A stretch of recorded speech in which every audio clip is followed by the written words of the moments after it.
ஆன்மீக நண்பர்களுக்கு வணக்கம். அன்னை அபிராமியின் பேரருள் பெருகட்டும்.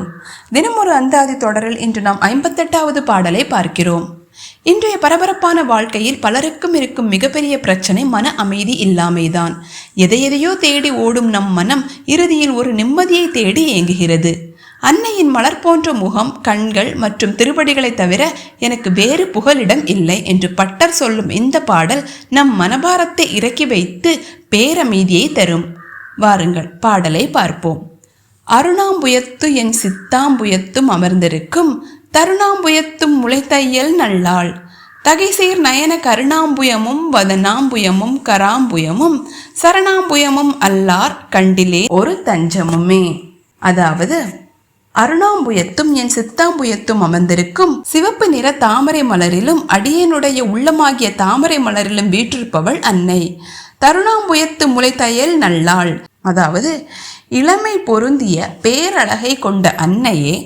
தகைசேர் நயன கருணாம்புயமும் வதனாம்புயமும் கராம்புயமும், கருணை பொழியும் அவளது கண்களாகிய தாமரையும் நிலவு போன்ற முகமாகிய தாமரையும் அருள் வழங்கும் கைகளாகிய தாமரையும் சரணாம்புயமும் அல்லார் கண்டிலேன் ஒரு தஞ்சமுமே. அவளது திருவடி தாமரையை அன்றி எனக்கு வேறு எந்த புகலிடமும் இந்த உலகத்தில் இல்லை.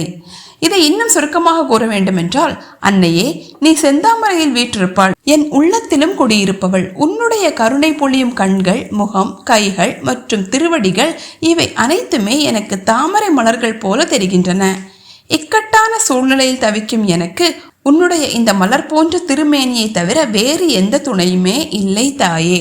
பாராயணம் செய்யும் முறை: மன அழுத்தம், பயம் அல்லது அதிக கவலை இருக்கும் போது இந்த பாடலை தினமும் பாராயணம் செய்வது சிறப்பு. அமைதியான இடத்தில் அமர்ந்து அன்னையின் முகத்தை, திருவடிகளையும் மனக்கண்ணில் தியானித்தபடி பாராயணம் செய்யவும். இவ்வாறு செய்வதால் அலைபாயும் எண்ணங்கள் அடங்கி மனம் மிகுந்த அமைதியையும் நிம்மதியையும் பெறும். அன்னை நமக்காக இருக்கிறாள் என்கிற தைரியமும் நம்பிக்கையும் பிறக்கும். இறை சிந்தனை தடையின்றி வளரும். அன்னைக்கு செந்தாமரை அல்லது சிவப்பு நிற மலர்களை சமர்ப்பிக்கலாம். நெய்வேத்தியமாக பால் பாயசம் அல்லது கற்கண்டு படைக்கலாம். அன்னையின் திருவடிகளே நமக்கு நிரந்தர தஞ்சம். இந்த பாடலை பாராயணம் செய்து உங்கள் மனக்குறைகளை அவளிடம் ஒப்படையுங்கள். அவள் அமைதி தருவாள். மறக்காமல் சேனலை சப்ஸ்கிரைப் செய்யுங்கள். நாளை 59வது பாடலோடு உங்களை சந்திக்கிறேன்.